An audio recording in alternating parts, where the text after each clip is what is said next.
Hello les amis, j'espère que vous allez bien. Bienvenue dans cette nouvelle interview. Aujourd'hui on part à la rencontre de quelqu'un d'incroyable, un truc qui va vous faire exploser le cerveau. Pensez-vous les amis qu'il est possible d'apprendre aux gens à nager sur internet? La majorité des gens te diront non et partiront en courant à quelconque personne qui a l'idée de faire ça.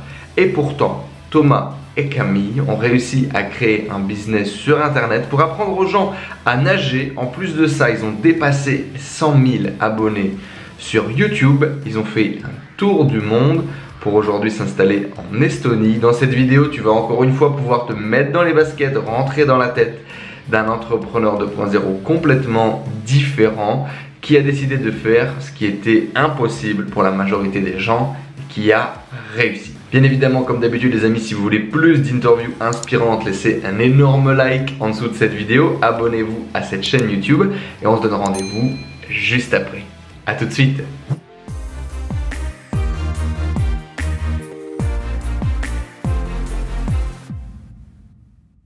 Thomas, je vais te poser des questions très simples, tu restes connecté avec nous. Je vais descendre un peu le rythme là déjà. On est là, on souffle. On est à la maison, on est entre nous, on est tranquille, t'es dans ta cuisine. Dans 5 minutes, tu te fais un petit sandwich. Voilà, caresse-toi un petit peu les oreilles, détends-toi. Je vais te poser des questions très simples, Tom. Et tu vas me dire la première chose qui te passe par la tête. Ça te va? Allez, on fait ça. Allez, blonde ou brune? Brune. Tu parles de la bière ou des femmes? La bière. Le pays où vivre, Thomas, c'est où pour toi? L'Estonie. Ok, on en reparlera, tiens, de ça aussi. Thomas, c'est quoi le salaire idéal selon toi? Celui qui te permet de t'offrir tout ce que tu veux. Ok, est-ce qu'il y a un chiffre pour toi derrière ça? Pour nous, c'est 10K par mois. Ok. Thomas, est-ce que tu avais un super héros qui te faisait rêver quand tu étais gosse? Là, tout de suite, je te dirais Batman. Ok, pourquoi? Qu'est-ce qu'il représente pour toi? Ah, moi j'adore le super-héros qui a toutes les technologies, qui est genre, voilà, qui a sa caverne, il a sa Batmobile, il a tout. Et il a toujours un gadget à te sortir, tu vois, pour allumer les méchants. Donc ça, vraiment, je kiffe. Ok. 458 ou 806? 806. Pourquoi? Aucune idée. Tu m'as demandé une réponse. C'est quoi les vacances de rêve, Thomas? Elles ressemblent à quoi tes vacances à toi? Ah, moi je dirais croisière plongée. On part sur un bateau, on est un petit nombre de personnes, on l'a fait 2 fois déjà cet hiver et on plonge 4 fois par jour. 5 c'est un peu trop. Ok, c'est pas mal. En tout cas les amis, ça donne le là pour démarrer notre interview aujourd'hui avec Thomas Routier de Mon Coach de Natation. Et on va parler de comment vivre de ta passion. C'est parti, générique. Sur l'autoroute les amis, il va y avoir de la merde. Est-ce que j'ai pas assez de connaissances? Est-ce que j'ai pas assez de compétences? Peu importe combien de fois je vais tomber, t'es heureux, t'es épanoui. Vous avez votre putain de biographie face à vous et il faut commencer à écrire. C'est rodé. Rodé. Thomas, vous avez votre putain de biographie face à vous et il faut commencer à écrire. C'est la dernière phrase de mon générique. Qu'est-ce qu'elle t'évoque cette phrase? Je sais pas. Honnêtement, là, je saurais pas quoi te dire. Qu'est-ce que ça représente qu'est-ce que ça représente pour toi? Est-ce que c'est un délire que tu as un jour d'écrire un bouquin, d'écrire ton histoire? Franchement, là, aujourd'hui, non, pas trop. Ça m'intéresse pas, tu vois. J'y vois pas trop. Je préfère, tu vois, le faire de manière très factuelle, comme ça. Enfin, tu vois, vraiment le faire quand on en a envie, quand on me demande. Mais écrire un bouquin, waouh, non. Ça me ferait chier de l'écrire, en fait. Ok, et justement, raconte-nous un petit peu, très rapidement pour les gens qui ne te connaissent pas, c'est quoi ton histoire, ta petite présentation rapide, elle ressemble à quoi? Ok, pour Camille et moi, on va parler plus de la partie entrepreneuriat, mais en gros, nous, on s'est lancé en 2017, alors qu'on était tous les deux d'une formation de maître nageur, et finalement, c'est là que le titre peut-être est un peu trompeur, vivre de sa passion. Pour nous, on a vécu notre métier en fait un peu, ouais. parce que on avait déjà cette formation de maître nageur et on a vu que sur le marché aujourd'hui, il y avait beaucoup de personnes qui avaient besoin de progresser en natation, mais la qualité des prestations qui étaient délivrées en présentiel était souvent assez terne. Et du coup, on a commencé à faire des vidéos à partir de là. Et ça a pris. Les nageurs 2.0 ont été très nombreux à répondre à l'appel. On est aujourd'hui un peu plus de 120 000 sur la chaîne YouTube. Et de fil en aiguille, comme ça, on a bâti une forme de méthodologie aussi qu'on a construit en fait en avançant. On est parti vraiment de quelque chose de très simple et puis au fur et à mesure, on a étoffé et on continue de le faire aujourd'hui de la même manière. Et au final, aujourd'hui, on se retrouve et on s'est retrouvé en fait après quelques mois seulement à avoir la possibilité de quitter la France et partir voyager et travailler en parallèle, mais uniquement en ligne. Donc pour nous, c'était une belle opportunité à tester. On ne savait pas si ça allait nous plaire ou pas. On ne savait pas si ça allait fonctionner ou pas, mais il fallait qu'on teste. Donc du coup, alors, on était parti à Ho Chi Minh, je crois 6 mois après avoir fait la première vidéo YouTube. On avait été rejoindre Stan. Le mois d'après, on était venu te voir toi à Bangkok. Puis après ça, on était à Chiang Mai. Et puis on a bougé pas mal en Asie du Sud-Est. Pour moi, ça a été vraiment le tournant parce que alors on savait que c'était possible, on y croyait. Et en fait, le truc de nomade digital, on s'est dit, plus tôt on va le vivre et plus vite ça va se matérialiser. Donc ça a été vraiment une décision qu'on a pris très rapidement. J'en avais parlé déjà sur le podcast de Stan. On a brûlé un peu les bateaux. On avait la possibilité de le faire parce qu'on avait 24-25 ans. Et du coup, on est parti vivre à l'étranger. Alors effectivement, on va en reparler un petit peu tout au long de cet épisode, mais vous apprenez à nager aux gens sur Internet, certainement le plus drôle dans tout ça. La passion, c'était du coup la natation, mais c'était déjà effectivement un peu votre métier, mais là vous avez basculé ce métier sur le net, et ce qui serait intéressant dans votre parcours, c'est quand même le fait que vous appreniez aux gens à nager sur Internet, ce qui peut paraître complètement incroyable et impossible pour la majorité des gens peut-être qui nous suivent, mais vous allez le voir à quel point ça existe, à quel point ça marche, puis à quel point ça marche même très bien aujourd'hui. Alors, dans les questions que je vais avoir à poser à Thomas, les amis, pour vous poser un peu le sommaire de notre épisode, ça va être: est-ce qu'il est vraiment possible d'apprendre à nager aux gens sur le net? C'est peut-être une question que tu te poses, toi, là, parce que à un moment donné, il faut peut-être pas se foutre de la gueule du monde non plus. Est-ce que c'est grâce aux fesses de Camille que tu fais des vues sur YouTube? Moi, je pense que c'est une vraie question. Comment faire quand personne n'y croit, et même pas Camille? Tu nous as dit tout à l'heure, on y croyait, on en reparlera. Et ça, c'est une vraie question, je pense, pour tout le monde, parce qu'effectivement, quand ton entourage n'y croit pas, quand même toi, potentiellement, t'es même pas sûr de là où tu vas et de ce que tu veux aller, comment est-ce que tu fais pour continuer d'avancer? Tu étais maître nageur, donc aucune compétence sur le web, dans la vente, quoi que ce soit. Quelles compétences tu as dû développer pour faire que ça marche? Maintenant, qu'est-ce que tu vas faire, quoi, en gros? Où est-ce que tu en es aujourd'hui dans ton activité? Et selon toi, quelles sont les passions qui sont monétisables sur le web? Donc c'est un petit peu le tour d'horizon de ce que l'on va voir aujourd'hui dans l'épisode. Dans le chat, les amis, qu'est-ce que vous en pensez, vous? Est-ce que vous pensez qu'il est possible d'apprendre à nager sur Internet? Du coup, est-ce que vous pensez que ça existe? Est-ce que vous pensez que ça marche? Et est-ce que vous l'auriez fait? Est-ce que vous vous seriez lancé dans la création d'un business pour apprendre aux gens à nager sur le net? L'objectif initial, c'était quoi? C'était le rêve de nomade digital? C'était le rêve d'avoir un business en ligne? C'était quoi ton objectif? Ce qui est marrant, c'est que les objectifs, ils évoluent avec le temps. Bien sûr. À l'époque, l'objectif, c'était vraiment de pouvoir voyager et travailler en parallèle, et donc d'avoir cette liberté géographique, temporelle et financière de pouvoir faire ce qu'on veut quand on veut. Notamment, un des trucs qui m'a drivé, ça peut paraître un peu amusant, mais un des premiers trucs qui m'a drivé, c'est de pas avoir un réveil le matin, parce que c'était vraiment l'horreur pour moi. C'est le facteur numéro 1 qui me fait serrer dès le matin, c'est-à-dire le téléphone qui sonne, voilà, la journée est déjà niquée d'office, tu vois. Donc ça, c'était le truc que je voulais absolument bannir. Et de vivre sur Paris, c'était le deuxième truc. À l'époque, du coup, toi, tu étais maître nageur. Du coup, tu faisais plusieurs piscines en banlieue parisienne. Tu courais d'un endroit à un autre pour être intérimaire. C'est ça. Pour être payé au lance-pierre, quoi. Ouais. Et puis j'avais eu un accident de scooter aussi du fait de faire tout le temps des trajets comme ça. Voilà, il y avait énormément de choses qui me donnaient envie. En fait, j'avais une très forte motivation négative par rapport à la situation dans laquelle je vivais, qui pour beaucoup de gens est acceptable, mais qui pour moi était vraiment beaucoup trop intolérable, et du coup ça a vraiment été ça. Je pense que la question par rapport au fait d'être nageur, est-ce qu'on peut apprendre à nager en ligne?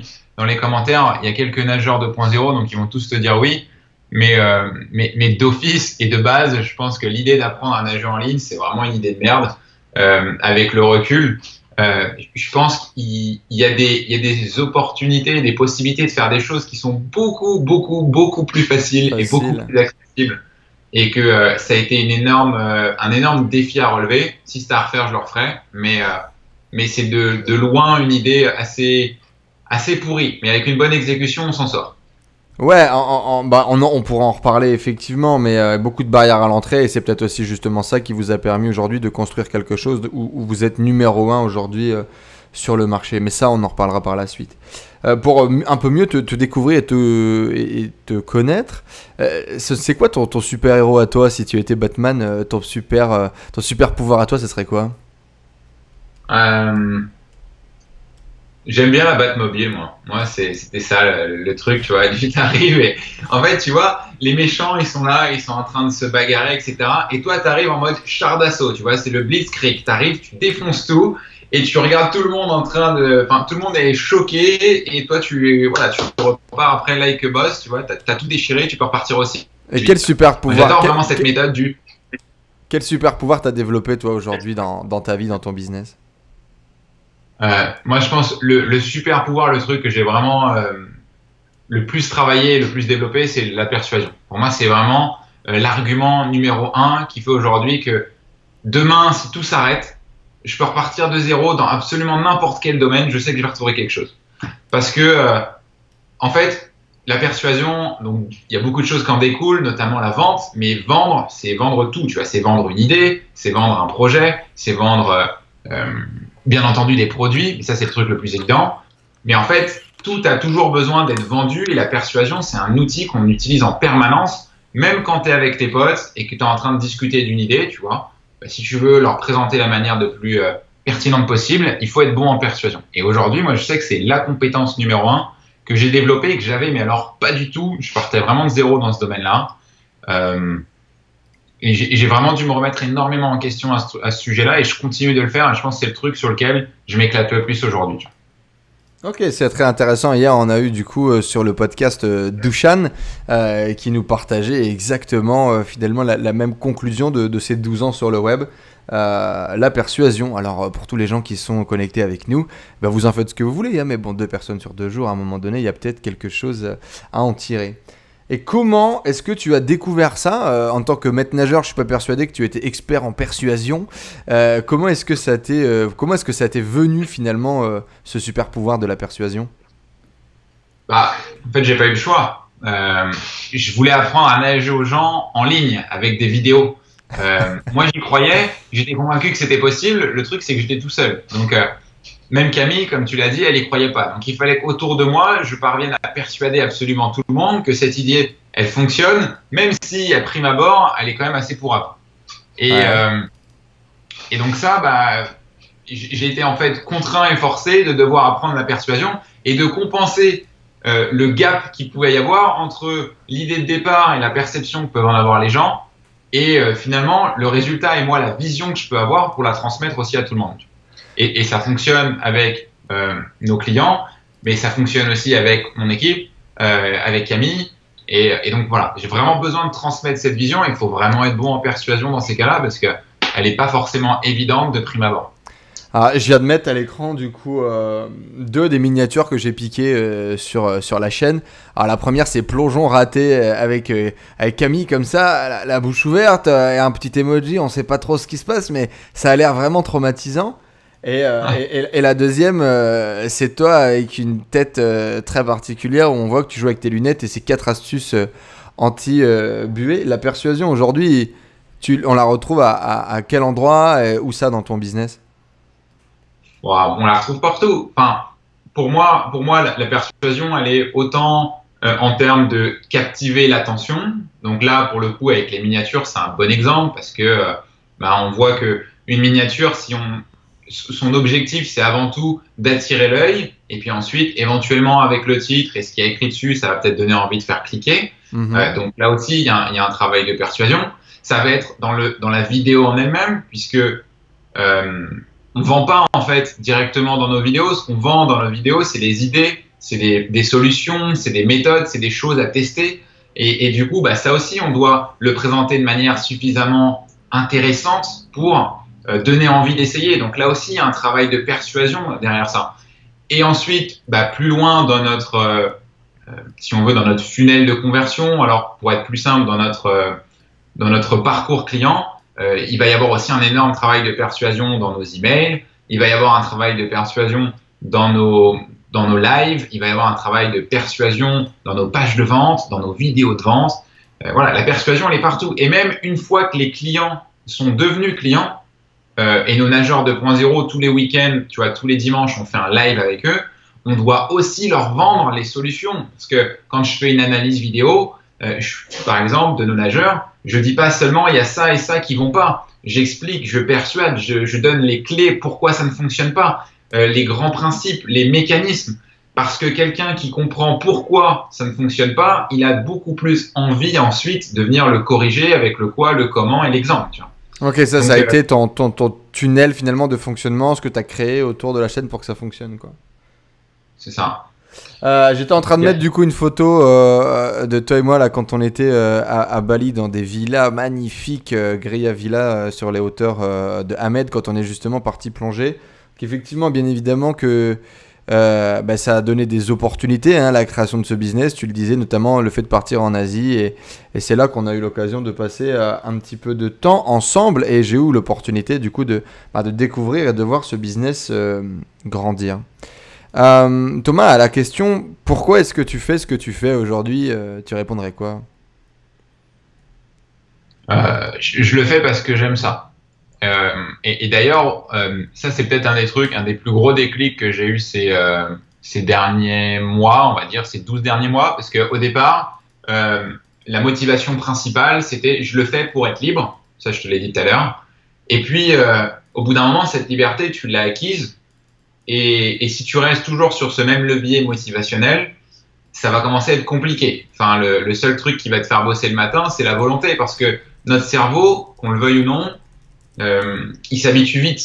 Tu sais, il y a la petite histoire de la grenouille, tu la mets dans l'eau chaude, si l'eau se réchauffe très progressivement, on finit par s'y habituer. Notre cerveau, c'est pareil. Si, une fois on en avait parlé d'ailleurs à Bangkok, je crois que c'était il y a 1 an et demi, 2 ans de ça, peut-être 2 ans de ça, et je t'avais dit, avec Camille, on disait, on kiffe trop, on est libre, regarde, on est à Bangkok, on se lève, on va à la piscine, on travaille, ensuite on va manger tous ensemble avec les copains, on se remet à bosser, on finit la journée à la piscine, etc. On va se faire masser. Enfin, on avait une vie qui était toute celle dont on rêvait depuis le départ, sauf que progressivement on s'y habitue, et tous ces trucs-là, on s'y habitue, et si tu continues de faire toujours la même chose, il y a une lassitude qui se met en place, et moi ce que j'ai vraiment essayé de comprendre, c'est que comment je peux progresser et continuer d'aller plus loin dans ce que je fais.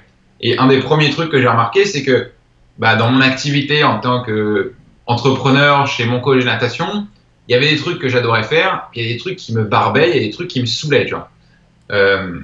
Si je voulais continuer à évoluer, j'avais plutôt intérêt à comprendre comment je peux faire uniquement ce qui me fait kiffer, et que le reste, soit je le supprime, soit je l'automatise, ou soit je le délègue. Et donc c'est pour ça qu'on a progressivement monté une équipe. Le truc, c'est vraiment... si tu continues à faire l'artisan et que tu es bien là-dessus et que tu aimes bien faire ce truc d'artisan en permanence, c'est très bien. Tu vois. Moi, je sais que je me reconnais pas dans ce profil-là. Moi, j'ai vraiment beaucoup plus un profil d'architecte. J'adore construire un système. J'adore le rendre autosuffisant, qui s'autorégule. Et donc, d'essayer de créer ce système et le bâtir, ça m'excite beaucoup. Par contre, une fois qu'il est bâti, il y a moins d'excitation. Finalement, vivre de sa passion, il y a un peu moins de passion au final? Moi, la passion, c'est de créer le système. La passion en elle-même de nager, je l'ai, mais à titre personnel. D'enseigner, je l'ai également, mais c'est pas un truc que je pourrais faire tous les jours.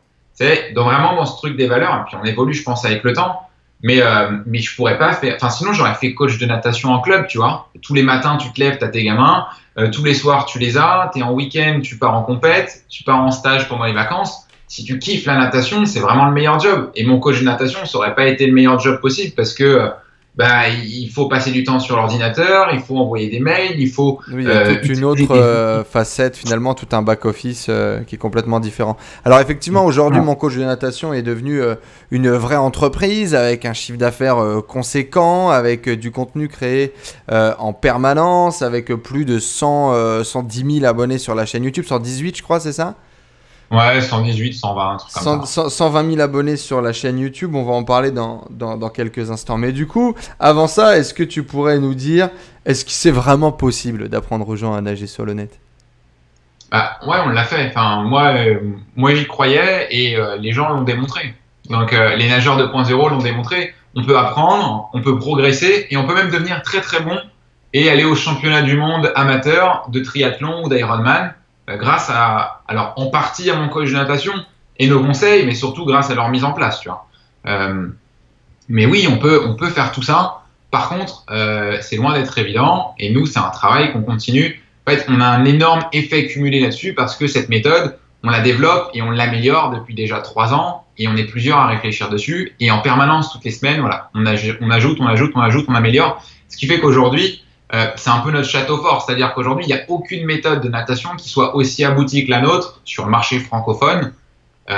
Et donc, bah, voilà, les autres essayent de faire la même chose. Donc finalement, la méthode de formation, parce que concrètement, l'expérience de Camille, d'ancienne nageuse de haut niveau, et mon expérience en tant que maître nageur, qui a jamais été nageur, mais tu vois, qui a fait du foot avant et qui du coup a dû tout apprendre de zéro, comme la plupart de nos clients, bah ça, il n'y a aucun maître nageur sur le marché aujourd'hui qui a ces compétences-là. Les mecs ont tous appris à nager jeunes, ils ont tous survolé plus ou moins ce qu'il faut faire en natation, et puis voilà, ils sont tous venus en disant, voilà, nous on sait tout. Et ce qui fait que nous, on s'est énormément remis en question, et comme on bâtit énormément la méthode à chaque fois sur un effet cumulé, bah, cette avance qu'on a aujourd'hui, on sait qu'on est c'est très compliqué de rattraper ça, tu vois.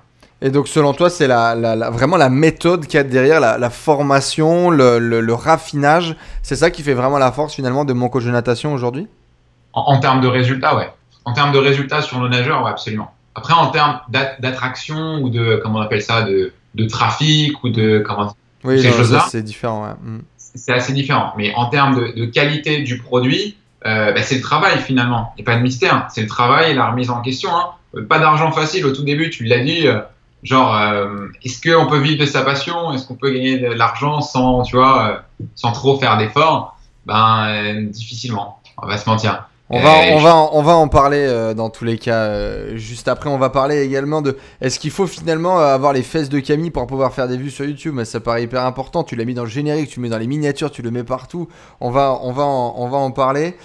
Comment faire pour continuer à avancer, pour créer quelque chose quand personne n'y croit? Parce que même la majorité des gens, c'était dans leur façon de fonctionner, quoi, finalement, d'aller à la piscine pour apprendre à nager, de faire avec un maître nageur. Donc comment est-ce qu'on fait pour se battre contre tout ça? Quelles sont les compétences qui permettent de vivre de sa passion? On va en parler tout de suite, mais avant ça, on va lancer du coup le round 2 et puis une petite page de pub, c'est parti. Et donc les amis, comme d'habitude, Millionnaire Mindset, c'est dans le lien dans la description juste en dessous. Comment j'ai quitté mon job, créé un business en ligne et fait le tour du monde en 1 an. C'est juste en dessous, c'est toutes les étapes que j'ai mis en place dans ma vie pour bien quitter mon job, créer un business et faire le tour du monde. C'est toutes les pépites que j'ai apprises sur mon chemin. C'est juste en dessous dans la description. Vous avez qu'à payer le shipping et ça arrive chez vous dans quelques jours. Thomas, du coup, on est parti pour notre round 2.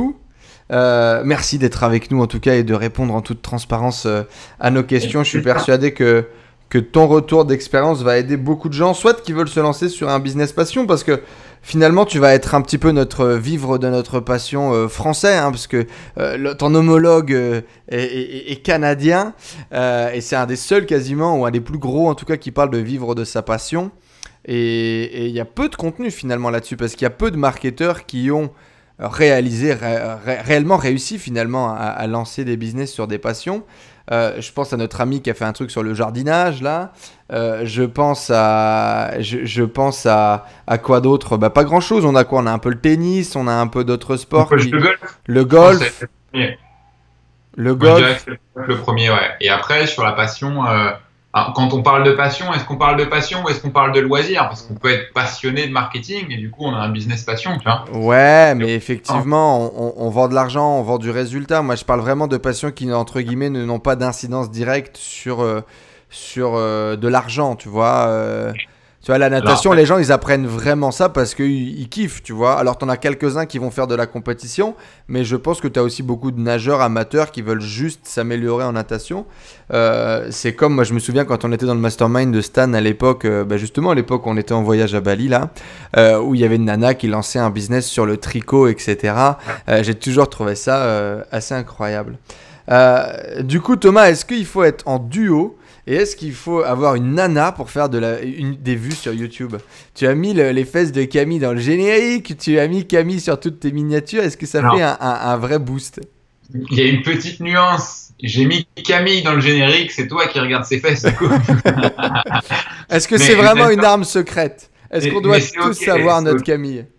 Écoute, l'arme secrète de Camille, c'est qu'elle est ancienne nageuse de haut niveau et que du coup, elle a une manière de nager qui est extrêmement esthétique et qui donne envie à énormément de nageurs. Et donc, s'il y a un secret dans ce succès par rapport à la présence de Camille, il est d'un point de vue purement trafic et attraction de potentiels clients sur sa qualité de nage et sur que oui, elle présente bien, elle est très jolie, effectivement, mais elle nage aussi très bien et comme c'est très beau à voir, bah, ça donne envie à beaucoup de soit se mettre à la natation ou soit d'essayer, pas forcément de nager comme elle, mais au moins de tendre à nager presque aussi bien qu'elle. Et donc c'est un mythe qu'il faut mettre des femmes sur Instagram et sur YouTube pour réussir? Tu as eu une ascension assez rapide, vous avez fait beaucoup de vues. Est-ce qu'il faut qu'on trouve un modèle féminin aussi joli que Camille pour pouvoir avoir plus de traction sur YouTube ou pas? Honnêtement, moi, je serais pas partisan de ce truc-là. Oui, sur Instagram, j'ai le sentiment que les femmes ont souvent plus de likes et d'engagement que les hommes, peut-être. Je pense que l'esthétique joue beaucoup et pour la natation, parce que je vais parler de ce domaine-là, j'ai pas l'impression que les femmes aient un edge par rapport aux hommes particulier. J'ai vu sur des chaînes de natation anglophones, quand un mec est champion olympique et nage très très bien et qu'on met une vidéo de lui, il fait énormément de vues et énormément d'attractions parce que finalement champion olympique quand même. Ouais, voilà. Ouais, il est champion olympique. Enfin, il est pas champion olympique, il est nageur, il a nagé au jeu, tu vois. Mais la différence pour l'œil du néophyte entre un mec qui a nagé aux Jeux Olympiques et quelqu'un comme Camille qui a nagé au niveau national et qui était de série nationale, tu vois, la différence, elle est pas si importante que ça, tu vois. C'est comme si tu regardais un Chinois au ping-pong ou si tu regardais un Français au ping-pong, tu vois. Les deux jouent extrêmement bien et tu ferais pas forcément la différence, sauf que le Chinois, il met 11-1 à l'autre, tu vois. Ouais, ok. Comment faire, Thomas, quand personne n'y croit? Décale un petit peu par là, mon loulou. Tu te mets... ouais, voilà, super. Je suis bien là. Là, t'es un peu de l'autre côté, du coup. Voilà, là, t'es au centre. Nickel. Tout va impec. Comment faire quand... Qu'est-ce que vous en pensez, vous, d'ailleurs, le chat? Ça m'intéresse d'avoir votre feedback. Alors, de 1, sur les business passions, et de 2, sur le fait que les femmes attiraient plus facilement le clic, la notoriété ou la visibilité. N'hésitez pas à nous donner votre avis. Thomas, un des vrais trucs, et moi pour le coup je l'ai vécu, je t'ai vu, parce que quand vous êtes parti, tu avais commencé à générer tes premiers revenus, mais vous n'aviez pas stabilisé de revenus, vous n'aviez pas encore de revenus récurrents stables, en tout cas, dans le développement de votre entreprise. Comment on fait quand personne n'y croit? Et quand le monde entier pratiquement te dit « Fuyez, pauvre fou !» en mode Gandalf. Comment t'as fait? Alors là, ça dépend. Par rapport à, on va dire, quand personne n'y croit dans ton entourage, peut-être qu'on peut commencer par cet angle-là. Commence par cet angle-là. Que ce soit mes parents ou que ce soit Camille, au départ, ils y croyaient pas tellement. Et le seul moyen de les convaincre, c'est de leur montrer, en fait. C'est impossible de convaincre quelqu'un qui est persuadé du contraire. Hein. Tu vas juste affronter ses croyances et tu vas juste renforcer les siennes. Il a son biais de confirmation. Donc, pour moi, c'est perdre de l'énergie inutilement. En revanche, c'est ce que disent les Américains. Show, don't tell. Et donc, l'idée, ça a vraiment été de leur dire, il n'y a pas de souci, moi, en fait, je vais te montrer que je vais y arriver. Et puis, advienne que pourra, mais tu verras par toi-même que ça fonctionne. Et puis, si ça fonctionne pas, c'est pas grave, tu vois. mais je fais mon truc et j'essaie pas de convaincre forcément directement les autres. Avec Camille, c'est là où ça a été le plus important. T'avais besoin de Camille pour J'avais vraiment besoin d'elle. Donc, le rêve du nomade digitalisme, elle y croyait même pas à ça. Donc, au-delà du fait d'apprendre à nager. Ouais, donc pour information, Camille était à 2 doigts de signer un CDI dans une grosse SS2I. Elle aurait gagné ses 2000 ou 2400 euros par mois dans son petit train-train et tout était bien, quoi. C'est ça, elle avait signé 40K par an en brut chez Capg. Voilà, comme ça. Et le truc, c'est que pour la convaincre que c'était possible. Et peut-être un élément important pour sa famille, c'était the réussite of the century, quoi. C'était, c'était la loterie, c'était la timbale. Ouais. Tout Dunkerque était au courant qu'elle avait signé un CDI chez Capg, tu vois. Et ils sont comme ça dans le Nord, ils partagent, tu vois, ils kiffent. Et le truc, c'est que, moi, le seul moyen pour la convaincre, ça a juste été de lui montrer que c'était possible. Et comme moi, je pouvais pas lui montrer moi-même parce que je l'avais pas fait, il fallait que je lui montre avec d'autres personnes. Donc, je l'ai ramené dans tous les trucs de dîner avec des entrepreneurs, avec des indépendants, il y avait tout, il y avait de l'IMO, c'était vraiment vaste, tu vois, c'était même fouillis. Mais c'est pas grave parce que quand on disait, moi, j'ai ma propre activité et que je gagne 5 000 euros par mois ou 3 000 euros par mois et que je ne suis pas salarié, en fait, t'arrivais là et les gens disaient, oh cool, bienvenue parmi nous, tu vois, t'es pas genre un ovni en fait. Et quand tout le monde autour de toi te dit que c'est possible, Camille elle s'est dit ok, donc c'est peut-être possible aussi, tu vois. Okay. Et moi j'étais déjà plongé dans cet univers-là avec d'autres entrepreneurs qui avaient fait ça sur le web. Quand ce déclic-là il est arrivé, après pour elle ça a été ok, on teste la chaîne YouTube, ça me coûte rien, donc je vais nager pour toi, sachez le faire. Si t'arrives à leur apprendre à nager, tant mieux. Moi j'y crois pas, mais si je peux t'aider, je t'aide quand même, tu vois. Et en septembre, donc un mois ou deux avant de commencer vraiment son CDI, parce que Capg ils recrutent 2-3 mois avant et ils font passer 12 entretiens, elle a simplement appelé, elle leur a dit écoutez, le CDI ce sera peut-être pour plus tard, nous on va partir en Asie en mars, on part au Vietnam et ça se fera peut-être plus, voilà, j'espère pouvoir vivre de ça avec mon copain et évidemment Capgemini, avec le temps qui passe pour recruter quelqu'un, ils lui ont dit on a une antenne au Vietnam, si jamais ça se passe pas bien, on vous récupère, il n'y a pas de souci. Donc voilà, ça soulage et ça permet de partir un peu plus serein à l'aventure. Ouais, tu avais des doutes toi ou pas? Du fait que ça allait marcher, du fait que tu étais en capacité de créer ce business-là? À l'époque, je ne saurais pas dire. J'ai eu des moments de doute, mais globalement, que ça marche ou que ça marche pas, j'en avais tellement envie que fallait que ça marche. Donc oui, j'ai eu des moments de doute, je pense qu'on en a tous, mais fallait que ça marche. Donc on mettait tout en œuvre pour que ça marche. Les premières ventes, il y a Club Immobilier, pareil, tu vois. Il faudra que tu les interviewes si tu veux. C'est Guillaume et Émilie, ils entreprennent en couple aussi, ce sera intéressant pour une de tes interviews si tu veux. Oui, je connais Club Immobilier, frère. J'ai fait des soirées au vin rouge arraché avec les frères de Club Immobilier. Bravo. Tu sais bien que j'ai bourlingué avec la moitié des gens qui sont sur internet, quoi. Ouais, bien sûr. Ils étaient déjà avec nous connectés sur Facebook. C'est Guillaume, je pense, qui doit être connecté. Non, mais j'ai eu la chance de rencontrer Guillaume chez RAF quand on a fait des networking et des soirées. Et ils organisaient du coup un espèce d'apéro immobilier à l'époque. Et c'était un vrai plaisir. Ah bon, la Camille, qu'elle est belle, qui est venue partager avec nous. Ça va ma chérie? T'es en forme? Et donc du coup, ce que j'aimerais rebondir, c'est cette idée de... Camille, du coup, avait besoin de beaucoup plus de sécurité que toi. On va dire que même si tu doutais, toi, tu avais un objectif, c'était d'y aller, c'était de foncer. Combien de temps ça a pris pour générer les premières ventes et réussir à rassurer Camille d'un point de vue financier?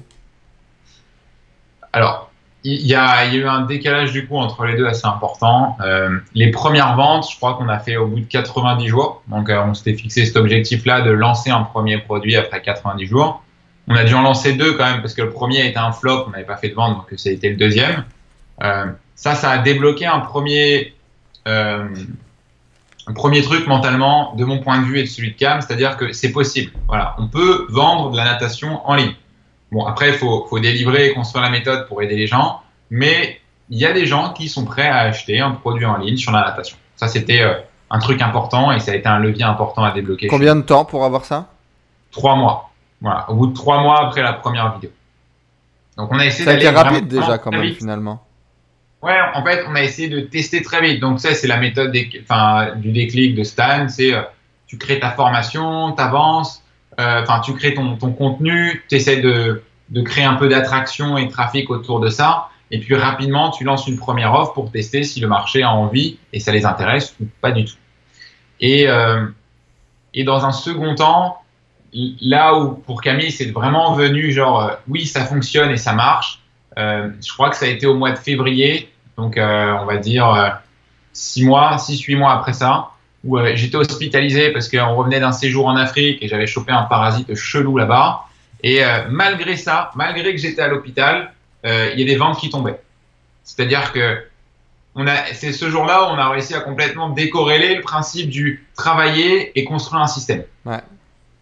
Et à partir du moment où le système est en place, alors ça veut pas dire la légende du faut faire des ventes en automatique, ça c'est bien pour vendre des produits, mais c'est du bullshit. Le truc de faire des ventes en dormant, bah, ça marche bien quand tu es en Asie, puisque tu es en décalage horaire, mais sinon on s'en fout, tu vois.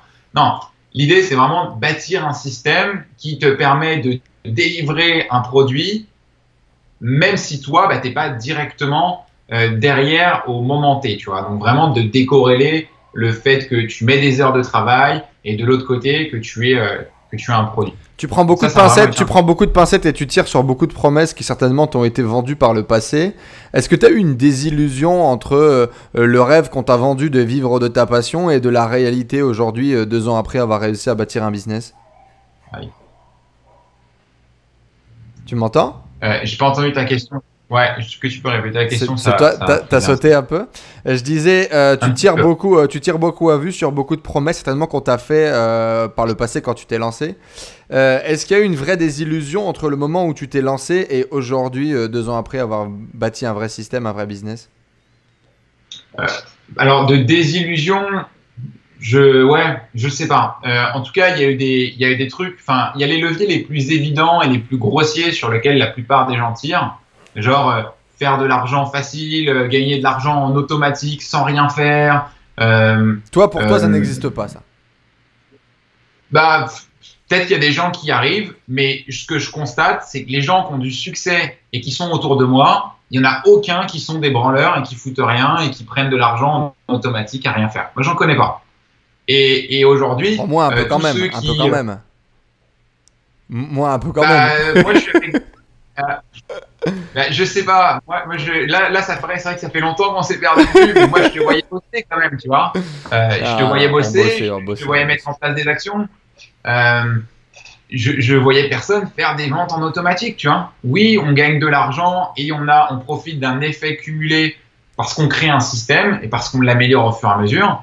Mais la promesse, et pour moi, c'est une mauvaise promesse. En tout cas, c'est pas les clients que j'ai envie d'attirer. Parce que les gens qui veulent de l'argent facile et gagner de l'argent en automatique, ben, c'est les branleurs avec qui j'ai pas envie de travailler parce que je sais que ils arriveront sûrement à pas grand chose dans la vie, tu vois. Moi, je préfère avoir des gens qui ont l'ambition éventuellement de gagner leur liberté géographique, leur liberté financière, qui veulent avoir l'ambition de pouvoir profiter du temps libre pour être avec leur famille ou pour pouvoir, je sais pas, kiffer de leur passion, se faire des retraites dans la nature pendant 2 semaines et quand même gagner de l'argent parce que leur système qui a été mis en place leur permet de travailler, qu'il y a d'autres gens qui travaillent avec eux dans une équipe. Mais j'ai pas envie de mecs qui pensent qu'il y a que de l'argent facile et qu'il suffit de juste poser 2-3 briques vite fait et qu'ensuite ça va rouler tout seul. Tu vois. Ouais, c'est ce que tu as découvert en tout cas en mettant les mains dedans. Et finalement, selon toi, c'est nécessaire. C'est-à-dire que tu es un bosseur, tu as remonté les manches de ton petit polo blanc et puis dès le début, t'as pas cru à ce rêve de la semaine de 4 heures à te tirer le haricot. T'es parti en mode boulot, quoi. Bah ouais, après je dis pas, arriver à un certain seuil, je pense qu'il est parfaitement possible. Je connais des mecs qui sont, pour le coup, des mecs qui ont fait l'ensemble du parcours entrepreneurial. C'est-à-dire qu'ils se sont lancés, pendant quelques années, ils ont fait grossir leur business jusqu'à avoir des choses qui soient très solides, notamment des revendeurs Amazon FBA, tu vois, qui ont monté des business à 10 chiffres, donc des milliers de figures, et ces gens-là, ils ont revendu leur business. Donc forcément, quand tu revends un business à 10 ou 15 ou 20 millions, derrière, tu as du cash pour le réinvestir et tu n'es pas forcément obligé de bosser. Tu fais vraiment ce que tu veux. Maintenant, ces mecs-là, ils sont passionnés, donc ils sont plus positionnés comme des investisseurs. Donc, ils vont rentrer dans des boîtes, ils vont être au board, ils vont travailler beaucoup moins en tant qu'exécutants. Et par contre, ils vont apporter énormément de valeur sur la stratégie. Et c'est ce qu'on leur demande. On leur demande pas de faire des heures de taf. Tu vois. Donc oui, à un certain stade, la semaine de 4 heures, il n'y a pas de souci. Le truc, c'est qu'avant d'en arriver là, tu as intérêt d'avoir bâti des modèles mentaux ultra solides et d'avoir été capable de rouler un peu ta bosse et bouffer un peu des challenges, relever des défis, d'exécuter des choses. Tu vois. On en reparlera justement d'avoir réussi à relever des défis, de créer une vraie boîte, de créer un vrai système et d'avoir eu en tout cas une courbe d'évolution finalement sur 2 ans assez incroyable. On en parlera juste après. Mais avant ça, du coup, revenons un petit peu à notre round 2 parce que les gens dans le chat sont là, ils attendent, ils se disent mais Enzo, mais que se passe-t-il? Mais nos petites questions habituelles, on est en manque, on est là et je suis là pour vous délivrer les amis, votre petite drogue habituelle. Thomas, tes 3 plus grosses galères dont personne n'est au courant, tes 3 petits secrets de Bruce Wayne à toi, c'est quoi? Les 3 plus grosses galères. C'est le truc dont on n'est pas fier de raconter sur Instagram. Aujourd'hui, on est dans une génération entrepreneur où c'est un peu Instagram, tu sais. Tout le monde est là, ouais, je gagne un maximum de fric sans jamais travailler, alors que la majorité sont smicards et bouffent des noodles en boîte. Tu vois ce que je veux dire ou pas? Ouais, je vois bien. Allez, un tout premier truc qui va en faire peut-être décomplexer beaucoup sur le fait de se lancer au départ. Moi, le premier mois sur lequel j'ai lancé mon coach natation, j'étais à temps plein pour faire une vidéo par semaine. Voilà, il me fallait une semaine pour faire une vidéo. Parce que, évidemment, j'avais jamais travaillé tout seul chez moi, ce qui fait que déjà, je passais les matinées à jouer à Pokémon Go. Donc, je sortais pour faire ma promenade, etc. Et voilà. Et ça avançait pas du tout. Donc, si vous avez du mal à bosser les premiers mois où vous commencez, c'est parfaitement normal. Ça veut pas dire que vous n'allez pas y arriver. Ça veut pas dire qu'il faut s'auto-flageller en disant que je suis qu'une merde. Parce que c'est des choses qui arrivent souvent. Mais voilà, moi aussi je suis passé par là. Aujourd'hui, bon, je suis plus à Pokémon Go et quand j'ai besoin de bosser, je bosse, tu vois. Mais c'est un truc que j'ai appris, que j'ai éduqué. Et pour devenir bon en exécution, bah, il y a un peu de temps. Un deuxième truc dont je pourrais parler, un truc un peu... Un peu honteux, un peu shame, tu vois. Raconte-nous un truc un peu gras, un truc un peu authentique dont t'as jamais parlé, tu vois. Une petite exclue. Camille, elle est dans le chat, connectez Camille, balance-nous un petit peu des dossiers ma chérie, envoie-nous du lourd, des trucs dont Thomas... tu sais les trucs que Thomas raconte pas en networking. Je sais pas, elle est en train d'écrire, tu vois. Elle est en train d'écrire. Ah, non Toto, mais Toto il est parfait. Mais voilà, ça c'est pour ça que tu vas la marier cette femme, dans tous les cas, elle te soutient dans tous tes combats. Ça, c'est sûr. Non, mais je pense déjà que cette idée d'avoir dû convaincre ne serait-ce que ton partenaire de vie et ton partenaire de travail, c'est déjà une belle grosse galère. Est-ce qu'à un moment donné, peut-être quand la formation a été délivrée ou quand les premiers clients sont arrivés, tu t'es dit merde, je sais pas comment on va délivrer? Est-ce que tu as eu peut-être un problème à ce niveau-là, tu sais, post-vente, où tu t'es dit merde comment on va faire, ou tu vois des situations où tu t'es dit je suis un peu perdu, je sais pas comment ça marche, je suis un peu dans la merde ou pas? Ouais, ça m'est déjà arrivé. Je me rappelle d'une fois où quand on a vendu le tout premier programme et qu'on avait vendu le programme un peu avec le recul au tout venant, quoi. N'importe qui avait envie d'acheter ce programme, on lui avait vendu, quoi. Et ce qui fait qu'on s'était retrouvé alors on avait eu 10 clients. Et parmi les 10 clients, on avait 60%, donc 6 ou 7 qui étaient vraiment l'avatar du bon produit. Et puis, on en avait une qui savait pas du tout nager et un autre qui savait très bien nager. Ce qui fait qu'on s'est retrouvé à devoir créer 3 produits en même temps parce qu'évidemment, tu vois, avec le recul, qu'est-ce que j'aurais fait? J'aurais simplement remboursé ces 2 personnes et j'aurais dit, il n'y a pas de souci, on se concentre juste sur l'offre phare et on fait ça bien et du coup, on passe plus de temps dessus, on va créer un meilleur produit. Mais au lieu de ça, voilà, on a créé 3 produits en parallèle, ce qui fait que les 3 produits étaient relativement moyens. Mais on a quand même réussi à apprendre à quelqu'un à nager, alors que à la base, c'était pas du tout ce qui était prévu. Et j'ai été un peu shame quand je me suis rendu compte qu'après 3 ou 5 mois, elle utilisait tout le temps ses palmes, alors qu'en fait, elle savait pas du tout nager sans des palmes. Tu vois. Donc je m'étais dit, ah ouais, putain, ça va quand même être chaud d'apprendre à nager aux gens, parce qu'on sait même pas ce qu'ils font. Tu vois, genre quand tu es au bord du bassin, tu vois les gens ce qu'ils sont en train de faire, et là, on les voyait pas. Là, j'étais un peu gêné. Il a fallu après. Oui, les questions dans le chat, du coup, notre belle Camille nous demande. Les questions dans le chat, on va les poser bien évidemment à la fin en mode FAQ, sauf si je vois des trucs qui rebondissent. Thomas, les 10 mois, je crois qu'on a dû passer ensemble, pas très loin l'un de l'autre. C'est bizarre dit comme ça cette phrase. Vous étiez en croissance sur votre business, vous aviez fait tout le temps un escalier comme ça vers le haut, et je vous avais dit on va voir le jour où vous allez commencer à voir les premières oscillations, les premières baisses de CA, etc. Comment est-ce que tu vas réagir? Est-ce que ce moment est arrivé ou est-ce que vous êtes toujours en croissance perpétuelle tous les mois, et comment est-ce que tu as réagi? Non, là le moment est arrivé. On a eu un premier comment dire, accro, je pense à partir de octobre-novembre, parce qu'en gros, on avait une très forte croissance jusqu'à octobre, parce qu'il y a eu la saison, il y a eu l'été, etc.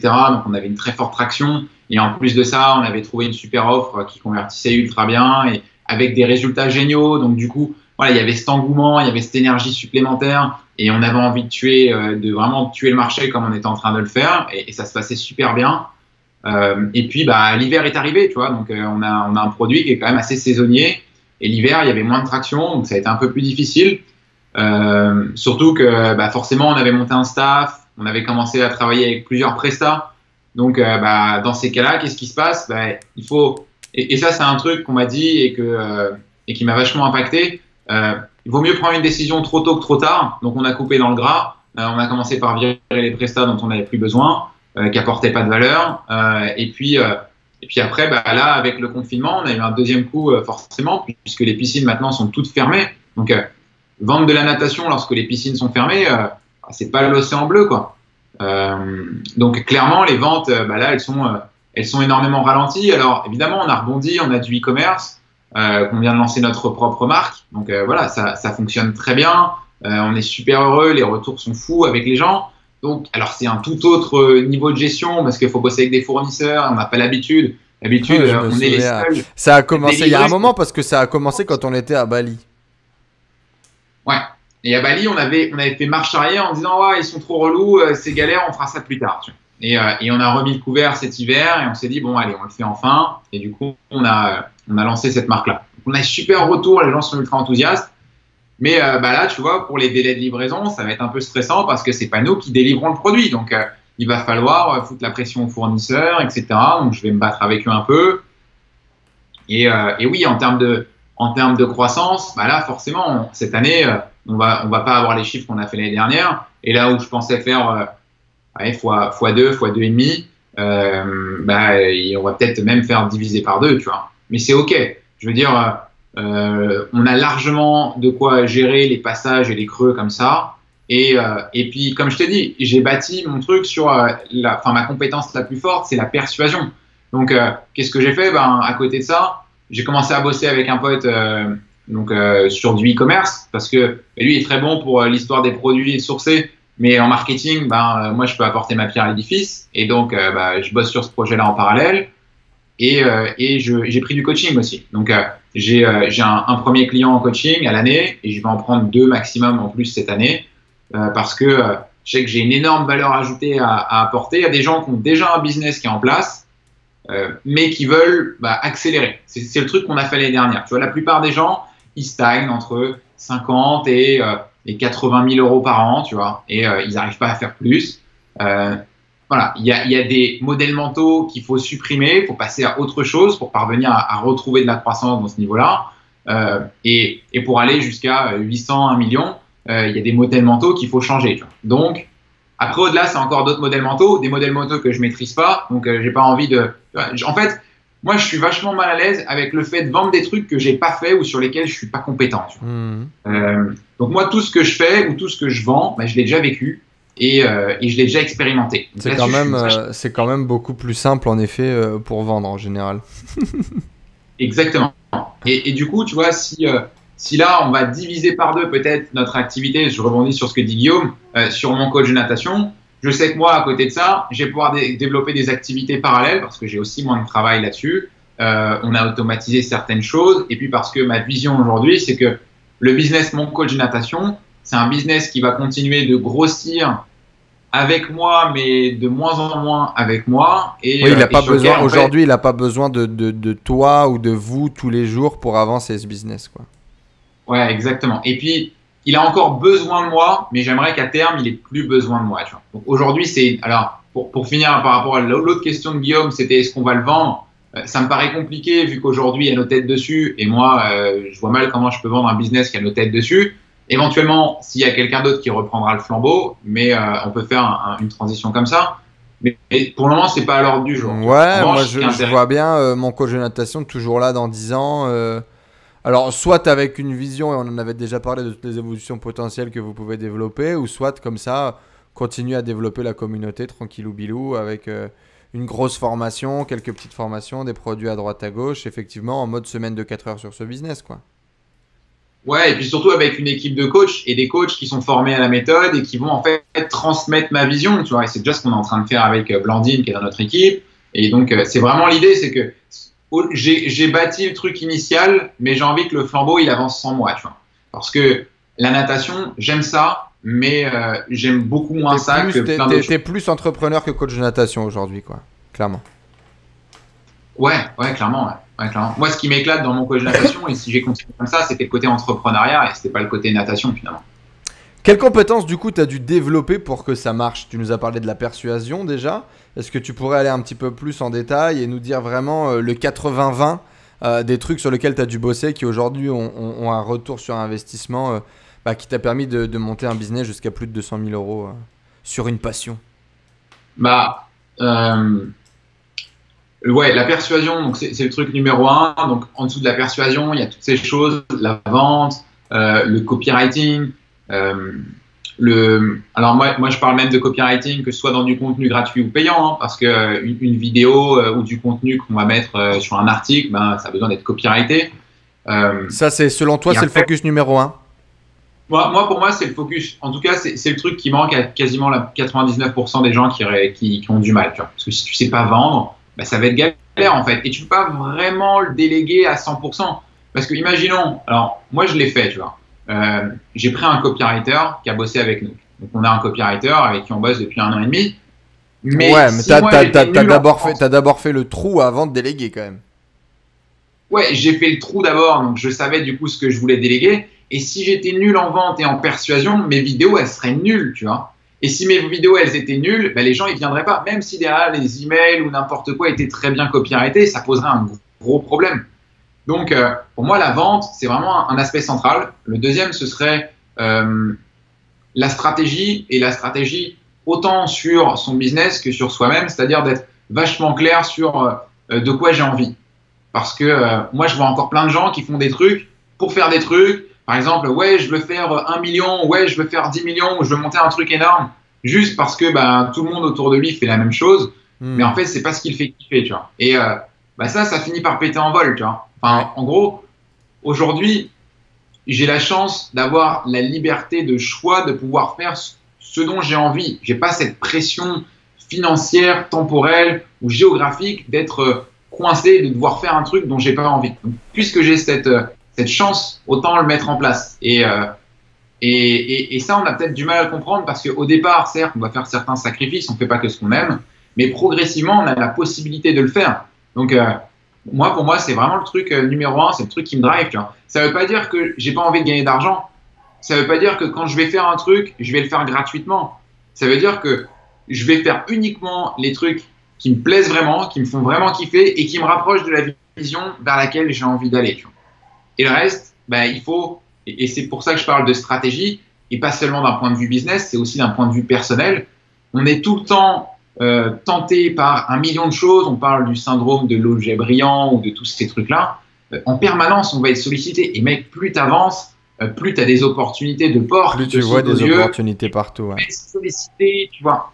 Et le truc, c'est que si ça te rapproche pas très clairement de ta vision, ça va juste, à un moment, ça va pas passer. Donc avoir une vision claire en tout cas pour éviter de se perdre en chemin, quoi.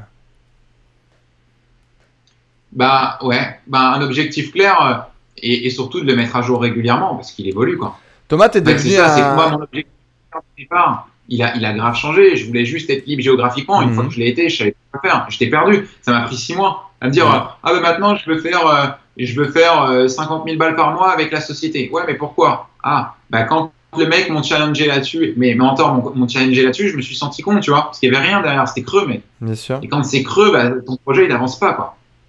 Complètement d'accord avec toi. Ouais.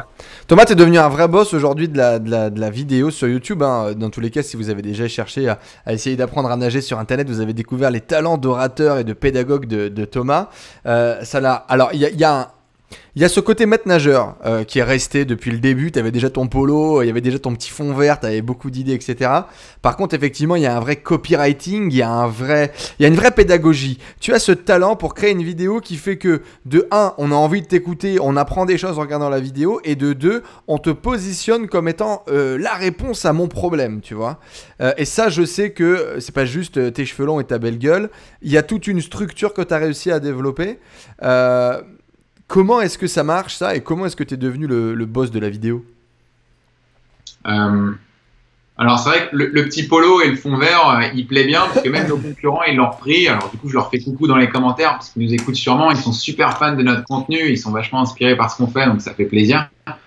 Et le truc par rapport à créer du contenu vidéo, pour moi, une fois de plus, c'était un process. C'est-à-dire qu'au départ, notre première vidéo a vachement bien marché. Ça, c'est surprenant. Hein, elle a 500 000 vues, je crois. Donc, je pense qu'il n'y a pas grand monde qui a une première vidéo qui marche du premier coup. Enfin, c'est totalement hasardeux. Bon, tant mieux. Mais en termes de qualité, bon, c'est de loin la vidéo dont je suis le moins fier. Tu vois, je la trouve vraiment pas ouf, tu vois. Par contre, ouais, il y a vraiment cette idée de s'améliorer. Donc, à la fois en allant voir ce qui se fait ailleurs, ce qui peut. Et quand je dis qu'il se fait ailleurs, c'est pas d'aller voir la chaîne du concurrent. Perso, moi, je regarde jamais ce que font mes concurrents. Parfois, on me le montre parce que ils abusent un peu, mais le reste du temps, je regarde pas. Je vais vraiment regarder ce que font les meilleurs. Pour moi, le meilleur en termes de vidéo, on le sait tous, hein, c'est un pote en commun. Stan, en termes de YouTube game, il est vraiment extrêmement pertinent. Et j'ai essayé vraiment. Stan de Marketing Mania, du coup, pour tous les gens qui n'avaient pas la référence. Ouais.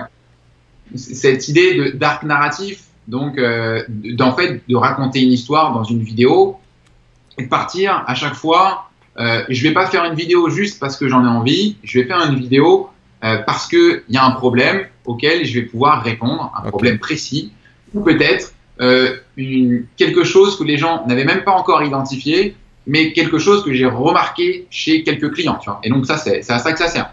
On a Charlie qui visiblement est un nageur 2.0 et qui nous dit c'est simple, en tant que client, il répond aux questions que même un maître nageur privé ne sait pas répondre pour des questions qui apparaissent ou qui pourraient paraître stupides. C'est puissant ça. Ouais, en fait je l'ai vécu, tu vois. Donc pour moi c'est beaucoup plus facile. Genre pourquoi je glisse pas? Je sais pourquoi je glisse pas. Il y a plein de paramètres. La réponse elle n'est jamais ultra simple. Je pense qu'il y a deux qualités là-dessus pour moi pour faire des bonnes vidéos. C'est vraiment de se mettre à la place des gens à qui tu vas faire cette vidéo. Et de te dire, voilà, imagine, moi, qu'est-ce que j'ai envie de recevoir quand je me rends compte que j'ai tel problème. Et c'est pas évident passer un certain cap, c'est-à-dire que, et aujourd'hui, par exemple, je pourrais le vivre au niveau business. Si je devais faire une vidéo pour un complet débutant en business, j'y arriverais pas parce que c'est déjà trop éloigné de là où j'en suis aujourd'hui. Ok, donc user-centric. Et un peu basé sur ce côté, je réponds à un besoin, je réponds à un problème. Ou si on est un peu plus technique, je réponds à une requête SEO. C'est un peu l'idée. Ça peut, ouais. Ça peut. Après, il y a le système de suggestion qui marche bien sur YouTube. Et l'idée de vraiment d'apporter la réponse qui soit la plus pertinente possible. Nous, à la natation, c'est avec des exemples vidéo. Et puis de retenir l'attention et de faire que ce soit agréable à regarder, on ne s'ennuie pas. Et du coup, il y a du travail, à la fois en amont dans le fait de la recherche de ce qu'ils ont besoin, dans le fait de peut-être scripter ou créer le contenu en amont, ensuite dans la réalisation et dans le travail une fois que ça a été monté pour re-regarder la vidéo et se dire « Ah là c'est chiant, là c'est ennuyeux et là ça va pas, donc il faut ajouter des choses pour dynamiser le truc. » 120 000 abonnés, t'es devenu un petit peu la Kim Kardashian de la natation. Je viens d'afficher une photo de toi qui a leak sur les réseaux où t'as un sourire un peu simplet. Est-ce que tu t'imaginais avoir une notoriété aussi grande un jour ou pas? Ouais, non, pas spécialement, non. La notoriété, je l'ai quand je vais à la piscine, tu vois. Quand je vais dans n'importe quelle piscine, alors peut-être pas n'importe quelle piscine du monde, mais n'importe quelle piscine du milieu francophone, genre même au Québec, à Montréal ou quoi, il y a toujours au moins une personne qui vient me voir et qui me reconnaît. Ah ouais, c'est marrant ça. C'est- Et rigolo. tu t'attendais à avoir 120 000 abonnés sur YouTube? Non, pas du tout. Bah, je l'ai pas fait pour ça non plus, tu vois. Qu'est-ce Je l'ai que ça fait pour- représente qu'est-ce que ça vous fait et qu'est-ce que ça représente pour toi? Bah, c'est agréable en termes d'accomplissement dans le sens où pour moi ça représente qu'on fait du bon contenu, on fait des bonnes vidéos et qu'on a compris la machine ou le système YouTube. Pour moi c'est un marqueur de on a validé le truc de ok YouTube on l'a quand même pas mal compris. Tu vois, on a eu le trophée, les 100 000 abonnés machin. Après au-delà de ça ouais je cours pas après les récompenses. Hein. C'est comme tu sais le panneau ClickFunnels machin. Moi, j'en ai rien à péter, tu vois. C'est vraiment pas le truc qui m'excite. Et justement, en termes de revenus, est-ce que tu t'imaginais gagner autant de façon générale et autant avec ce business? Non. Toi qui voulais Non, ta non. liberté, vous avez dépassé des caps. Tu as déjà fait des mois à plus de 20 000 euros, je pense. Ouais.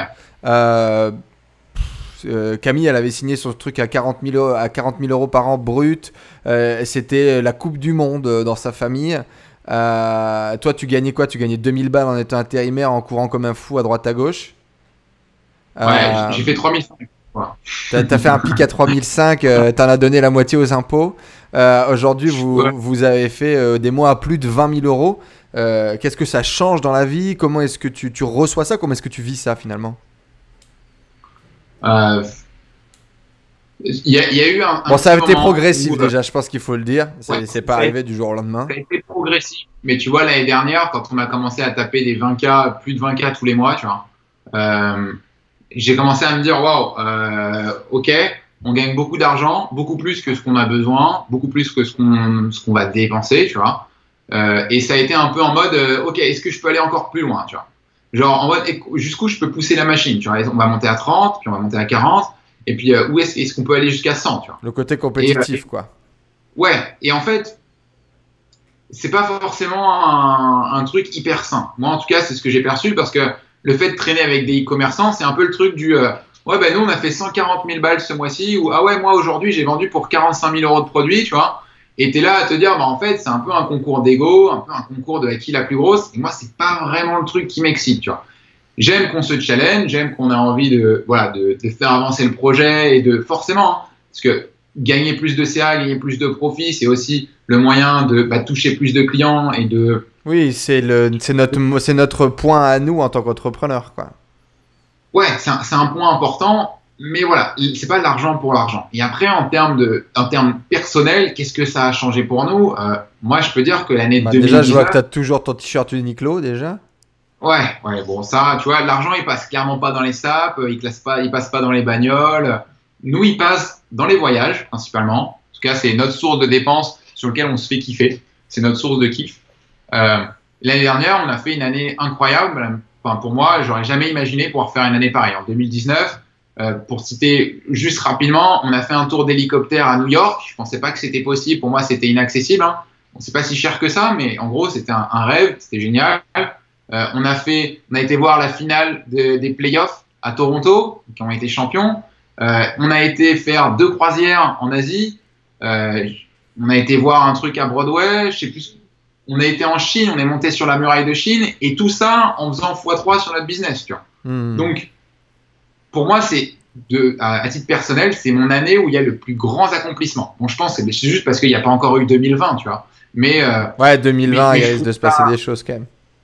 Voilà, et puis 2021, et puis de toute façon, à chaque fois, on va essayer de faire mieux, tu vois, c'est OK.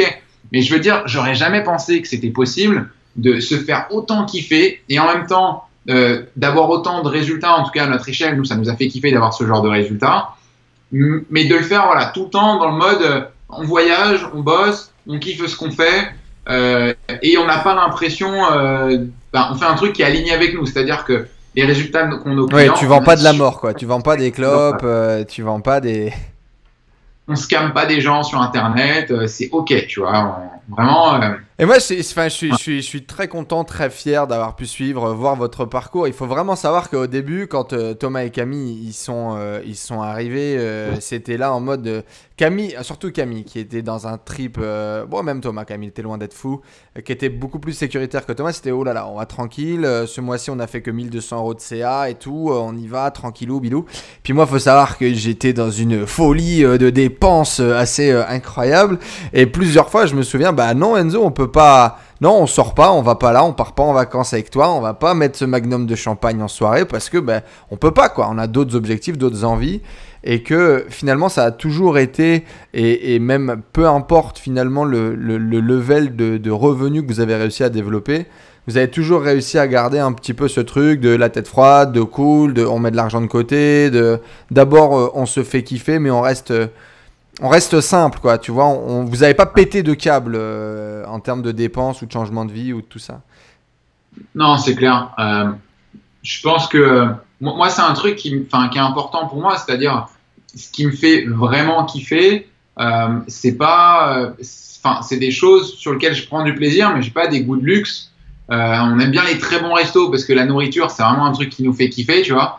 Mais on n'a pas besoin de show-off. Ça, c'est vraiment un truc que moi, je déteste et je trouve ça malaisant, tu vois. Donc, j'aime faire les choses simples. J'aime pas particulièrement claquer de l'argent inutilement. J'aime l'investir dans des... En fait, pour moi, c'est un investissement. À chaque fois que je dépense de l'argent, c'est un investissement. Donc, quand je vais voir la finale des playoffs à Toronto, tu vois, c'est un investissement. C'est-à-dire, je sais que ça va être un souvenir de port, que je vais kiffer ma vie. Un investissement dans ton bonheur, quoi, finalement. C'est de l'investissement dans mon bonheur, c'est de l'expérience de vie, tu vois, j'achète de l'expérience de vie. Et après, il y a un truc sur lequel on a énormément appris aussi cette année, c'est qu'on peut faire beaucoup d'argent, et je pense qu'à partir du mois de mars-avril, on a commencé à générer beaucoup de cash, et on était en mode, ok, au début on spend pas mal, tu vois, on en dépense beaucoup, et on s'est juste dit, ok, on n'a peut-être pas envie de se retrouver à la fin de l'année et se dire combien il nous reste de côté, tu vois. Donc j'ai eu un peu cet éclair de me dire on doit avoir une gestion de nos finances intelligente et saine parce que si tu regardes Mike Tyson, il a gagné 200 000 fois plus de blé que moi et il s'est retrouvé à la fin de sa carrière, il avait plus rien. Donc c'est pas une question de je gagne le plus possible. L'intelligence financière, la gestion de son argent, pour moi c'est une qualité qui est importante. Dis-le, tu m'as vu me broke, tu m'as vu me broke, tu t'es dit voilà, on va pas faire comme Enzo. Et je peut-être que inconsciemment te voir broke à des moments alors que tu brassais comme un cochon le mois d'avant et que tu retrouvais avec 500 balles sur le compte, et là-dessus j'adore ta transparence, tu vois. Je me suis dit ok, peut-être qu'on devrait pas se faire comme Enzo, tu vois. Peut-être que c'est pas le bon modèle de gestion des finances, le Enzo. Peut-être que on passe super mal le vivre alors que toi, bon, ça avait l'air d'aller, tu vois, t'étais pas trop inquiet, tout ça. Moi, j'étais alcoolique, je sombrais dans la prostitution, mais ça va, je te les choque. Voilà, c'est bon moment, c'est comme ça. Mais bon, il paraît, j'ai quand même beaucoup de gens qui passent sur le podcast, beaucoup de gens que je rencontre qui me disent que il faut péter un câble à un moment donné pour apprendre la valeur de l'argent. Bon. En tout cas, moi, j'ai l'expérimenté, on peut le dire. Mais bon, ça va, c'est bon. Ouais, chacun à son échelle, je pense qu'il y a un curseur sur le pétage de câble. Tu vois, chacun. Moi, tu vois, les 5 jours à New York, c'était notre pétage de câble, tu vois. Un SMIC par jour, j'ai compris que c'était beaucoup trop de dépenses à mon goût à l'heure actuelle. Thomas, tu seras où dans 5 ans et tu feras quoi? Alors peut-être Thomas et Camille, tiens, si tu as une version différente, Camille, n'hésite pas à nous la partager également. Dans 5 ans, je ferai quoi? Et tu seras où? Ça peut être intéressant aussi, ça. Géographiquement? Ouais, dans ta vie, géographiquement, whatever. Je pense que alors soit je serai encore en Estonie à temps partiel, je pense, et puis si j'arrive à convaincre Camille, c'est pas encore fait, mais à ce qui paraît c'est possible de la convaincre à chaque fois. On fera une croisière dans les îles, dans des coins chauds un peu sympas avec les enfants, et on pourra faire du bateau à la cool et kiffer notre vie en mode simple, tu vois. Vivre ça, moitié du temps au soleil, moitié du temps en Europe, quoi. Ouais, globalement, c'est ça. Moi, j'adore vraiment l'Estonie. Je suis vraiment fan de ce pays. Enfin, c'est vraiment un gros coup de cœur pour moi. Étrange, hein, on pourra en reparler, mais je suis perplexe, moi, toujours face à cette décision. En termes de travail, et je te dis, de paradis administratif, c'est vraiment pour moi le meilleur pays du monde. Et donc, j'adore vraiment ce pays pour bosser. Je m'y sens bien. On a du monde autour de nous et la culture est agréable. En plus, je comprends rien de ce que les gens racontent. Donc ça, c'est vraiment un truc important pour moi d'être dans ma bulle. Et après, le truc de kiffer en bateau, ça me fait vibrer. Et après, d'un point de vue plus business, un truc dont j'ai pris conscience, c'est que je suis très bon quand je suis associé à des gens et que faire un business tout seul, ça m'éclate déjà beaucoup moins, tu vois. J'adore partager. Et ça va faire un peu bateau, mais moi, je trouve que je kiffe beaucoup plus et le bonheur, pour moi, c'est de le partager avec d'autres gens. Et que ça fonctionne bien avec mon coach natation, c'est parce que je l'ai toujours pu le partager avec Camille, Léo comme les bas. Et donc, c'est ce que j'ai déjà commencé à faire. Là, je me suis associé avec un copain e-commerçant, même si c'est encore en cours.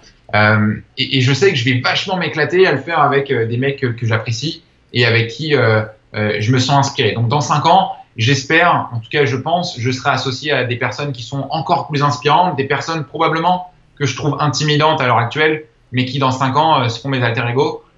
Et de monter comme ça sur des deals de plus en plus intéressants, de plus en plus passionnants, avec des enjeux aussi de plus en plus importants, parce que c'est un truc qui me drive et que je suis un performeur.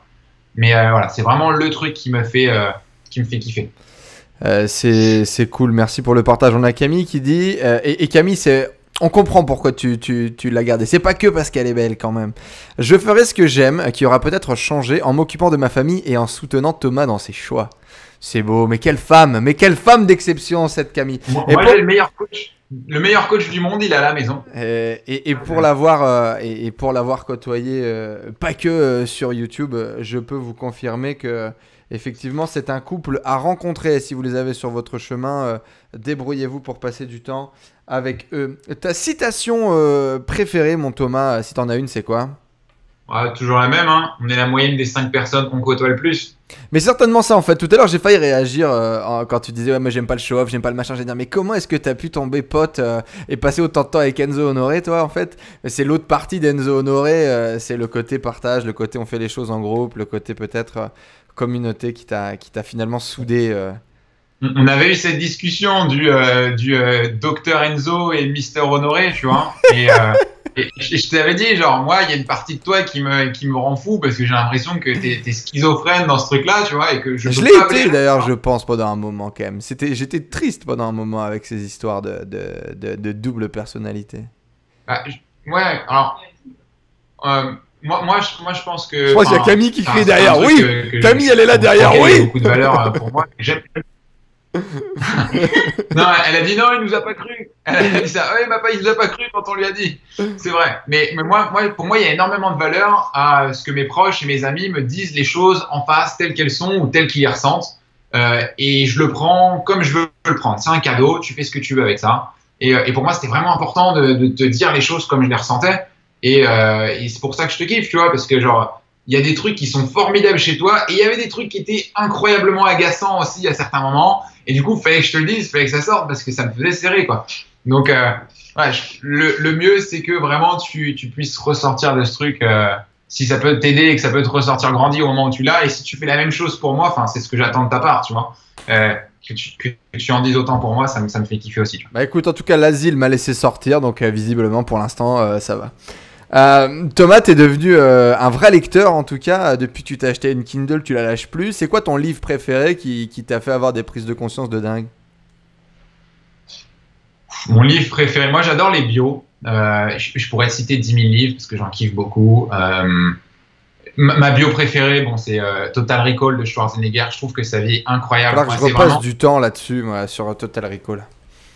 Moi, c'est vraiment la vie qui me fait kiffer. Le mec, il a eu 5 vies. Il a été champion du monde de bodybuilding, genre Mister Olympique et tout. Après, il a été investisseur immobilier, acteur et genre la grosse star d'Hollywood. Et genre, ça doit être trop marrant de tourner des films. Enfin, je m'imagine sur le tournage de Terminator. Moi, je taperais des barres à faire ça, tu vois. Peut-être que dans 5 ans, ça se trouve, c'est ce que je serais en train de faire. Je serais en train de faire des films et je serais acteur et je me fendrais la gueule, tu vois. Et après ça, il est devenu gouverneur. Parce qu'il a rencontré la petite fille de la famille Kennedy et que du coup, forcément, tu as un pied en politique, tu es obligé d'être un peu démocrate sur les bords. Et lui, il était républicain, donc il a une histoire de dingue, tu vois. Et il est vraiment fort sur ses valeurs, il est vraiment déterminé dans ce qu'il fait. Et moi, c'est ce qui me fait kiffer, c'est qu'en gros, même quand les gens lui disent tous, ouais, c'est pas possible, mec, oublie, il y va. Tu vois. Lui, il genre, le fait. Ouais. Un acteur avec un accent pourri, genre Arnold, comme ça va pas le faire. Lui, il a dit, pas de souci, vous allez voir. Et au final, t'as un Autrichien qui est sur la scène à Hollywood, tu vois. Donc, moi, vraiment, ça me fait kiffer. Et il saisit ses chances. Il a eu de la chance, il a eu des opportunités, tu vois. Devenir gouverneur, ça aurait jamais dû être le cas. Il a su la saisir, tu vois, et il est devenu. Donc, moi, je trouve ça assez fou. Le mec recule devant rien et surtout devant l'ambition. Moi, c'est un truc qui m'inspire parce que l'ambition, des fois, je l'ai. Enfin, j'ai l'ambition, Mais parfois, on a toujours ce frein de se dire, ah, est-ce que c'est pas un cran trop loin, tu vois, Ouais, ce petit truc intérieur qui nous dit Coco, qui tu penses que tu es? Ouais, le truc, je dis, ah, mec, peut-être plus tard, tu vois. Et moi, j'ai vraiment envie d'être. En fait, les mecs qui me feraient le plus kiffer pour être dans la moyenne des 5 personnes, tu vois, j'aimerais être avec Schwarzenegger, j'aimerais être avec Phil Knight, qui a fait Shoe Dog, j'aimerais être avec Peter Thiel, qui est un monstre aussi. J'aimerais être avec des mecs comme ça, tu vois. Enzo Honoré. T'as oublié de dire Enzo Honoré. C'est la famille. Donc, d'être vraiment avec des gens qui me challenge et qui me bluffent, tu vois. Et aujourd'hui, c'est pour ça que je disais, plus tard, j'aimerais vraiment être avec ces gens qui sont intimidants aujourd'hui et que ça devienne mes alter ego d'ici quelques années, parce qu'il y a des trucs de fou à apprendre avec des mecs comme ça. Je ne peux que partager ta vision. Si tu avais une baguette magique, Thomas, et que tu pourrais réaliser un de tes souhaits, celui que tu veux, tu trouves la lampe d'Aladin, tu la frottes un petit peu, pouf, pouf, pouf, pouf, pouf, il y a un petit génie qui sort et t'as un vœu, pas deux, mais un seul, ça serait quoi? C'est chaud. C'est chaud. J'ai jamais trop cru en cette histoire de vœux, tu vois. C'est ok. Tu as un truc là maintenant, tout de suite, tu peux le réaliser, tu fais quoi? Ouais, avoir le pouvoir d'influencer les mecs les plus puissants tout de suite là immédiatement, tu vois, pour leur faire prendre des décisions peut-être un petit peu plus. Quelle décision tu ferais prendre là maintenant tout de suite? Tu ferais vers quoi? Sur un point particulier, le système en lui-même de course à la croissance que je trouve complètement déraisonné, tu vois, et qui est pour moi un truc où un système, s'il n'est pas capable de s'autoréguler, en fait, c'est qu'il court à l'échec, tu vois. Et aujourd'hui, il s'autorégule, Loulou, avec une belle planche à billets. Mais du coup, c'est plus une autorégulation. Ah oui, je sais bien. L'impact, les mecs jouent. Et je parle pas que du système économique, parce que même le système, d'un point de vue écologique, etc., on essaye de réparer par nous-mêmes, alors qu'on n'a rien à réparer, juste on nettoie nos merdes et ça va bien se passer, tu vois. Donc, voilà, c'est un peu tous ces trucs-là. On a commencé à essayer de mettre en place des choses qui sont un peu plus alignées avec nous, comme l'idée de soutenir des associations pour nettoyer les océans, parce que nous, on aime la natation, mais on aime aussi beaucoup la plongée. C'est un truc qu'on a pu voir en Asie du Sud-Est à bien trop nombreuses reprises. En France, on est déjà un peu plus épargné, mais... les plages à Bali sont dégueulasses et ne ressembleront pas aux photos que tu vas voir sur Google, en effet. Ouais, mec, si t'es venu pour prendre des photos Instagram, t'as intérêt de trouver le bon angle, hein, parce qu'il y a des endroits, c'est vraiment dégueu. Donc... moi, c'est des trucs qui me tiennent à cœur. Aujourd'hui, je pense qu'on n'en fait pas encore énormément, mais c'est quelque chose que je veux avancer aussi en parallèle. On est avec Thomas Routier de Mon Coach de natation, un parcours incroyable, une histoire de dingue et une vidéo à mater et à remater. On est parti pour la question à 1 milliard, c'est parti.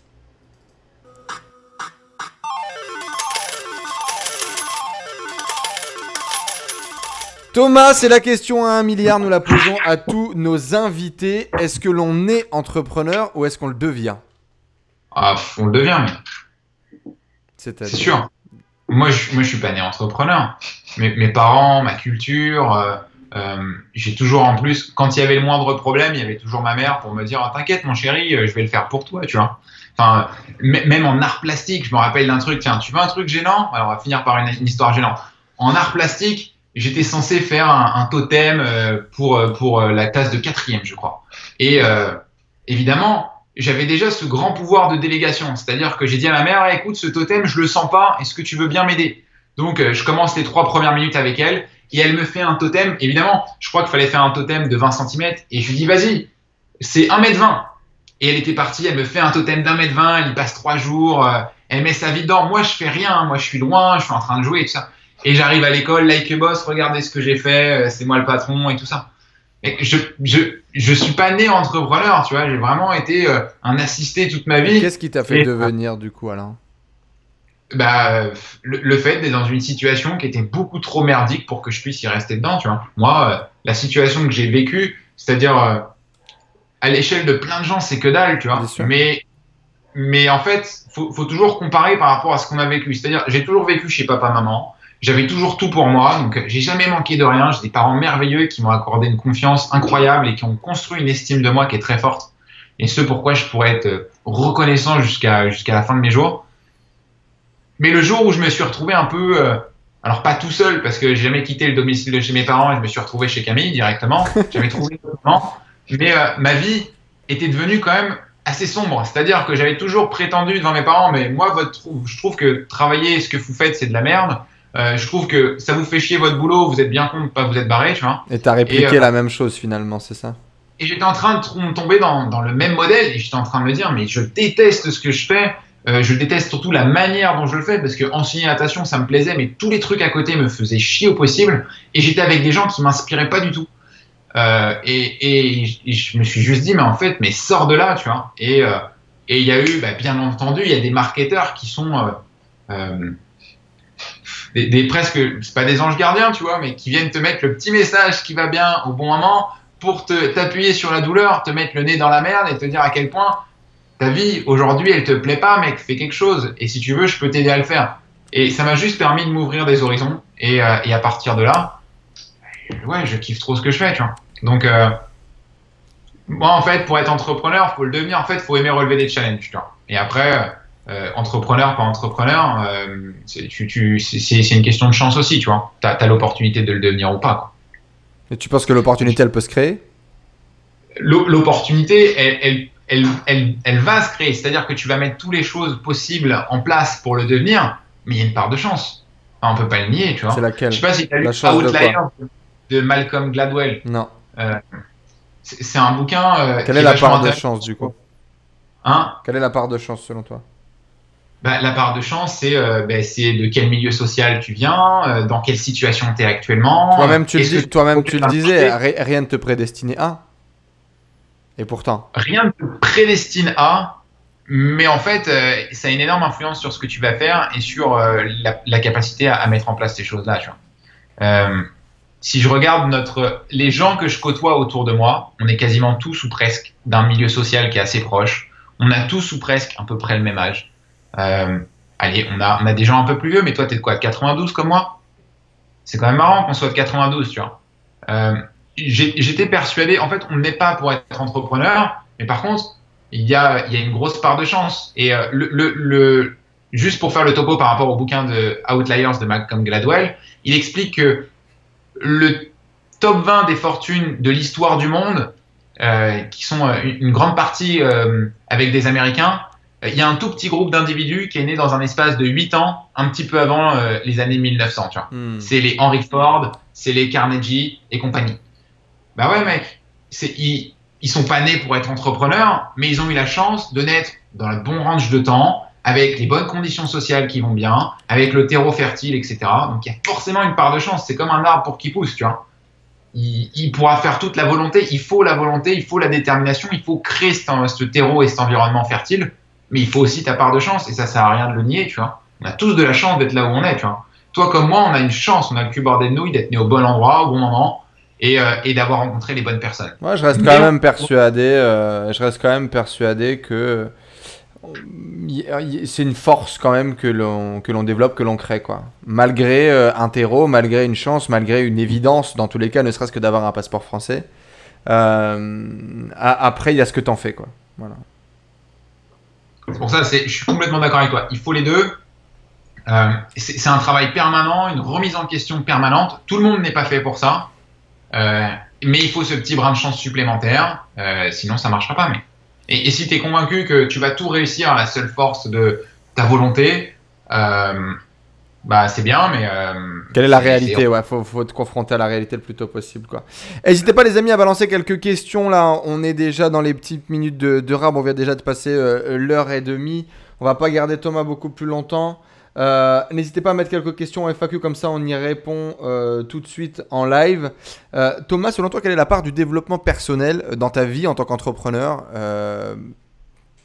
Comment ça se manifeste et quelle est la part d'impact que ça a? 80% du taf, si tu veux des pourcentages. 80-20, le classique, le Pareto, et c'est 20% de technique pour 80% de mindset selon toi? C'est un peu grossier, ou peut-être que ça paraît énorme, tu vois, mais on va pas se mentir, mec. Les blocages, les stratégies, alors les techniques, on est tous capables plus ou moins de les apprendre. Les stratégies, on est capable de les voir et de comprendre ce qu'il faut mettre en place. Et moi, très souvent, je sais très bien ce que j'ai besoin de faire sur mon business, mais je le mets pas en place tout de suite. Il me faut plusieurs semaines, plusieurs mois avant de le mettre en place. Et ça, selon toi, c'est du mindset. Il y a le blocage qu'il faut faire sauter. Donc, certes, consciemment et de manière volontaire, j'attends toujours que l'univers me hurle le truc avant de le mettre en place, tu vois, parce que j'ai pas envie de partir dans tous les sens. Mais voilà, il faut, c'est toujours ce déblocage à lever pour passer à un niveau supérieur. Et c'est toujours ce que je te disais, c'est passer d'un modèle mental à un nouveau modèle mental, et être en permanence en train de renouveler nos modèles mentaux pour passer des caps et continuer à progresser, parce que sinon ce serait trop facile, tout le monde y arriverait, mec. Il suffit pas juste d'être intelligent, en fait, faut se remettre en question. Un maximum de likes, les amis, pour Thomas Routier de la chaîne Mon Coach de Natation. On va vous mettre tous les liens dans la description juste en dessous. Partagez ce live, bien évidemment, à tout le monde. Vous connaissez maintenant la valeur qu'il y a à l'intérieur. Je vous invite, bien évidemment, à reprendre tout ça. Il y a beaucoup de choses sur lesquelles il faudra méditer un petit peu. Il faudra justement laisser un petit peu infuser les conseils de Thomas. Encore une fois, félicitations à toi et à Camille, bien évidemment, qui est avec nous dans le chat, qui est en back-office derrière tout ça. Félicitations à vous d'avoir réussi justement à vous remettre en question, à faire que ça marche, et puis à créer un business de passion, vendant de la natation sur Internet, là où même tout le monde vous disait mais fuyez, pauvre fou.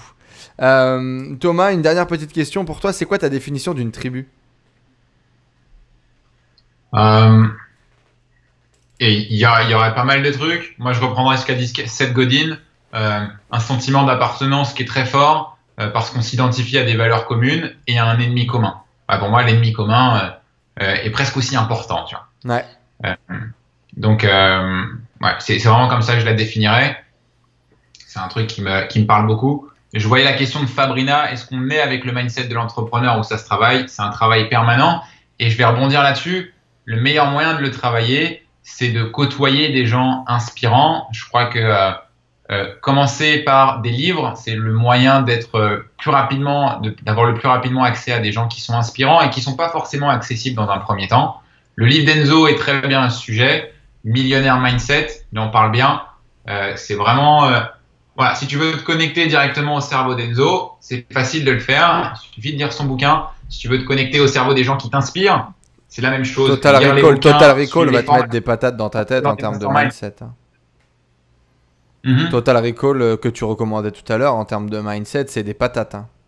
Total Recall. Moi, j'adore les biographies. Les biographies, parce que c'est pas du concret, c'est vraiment, c'est de l'histoire, donc c'est le truc sympa à suivre, il y a des rebondissements, etc.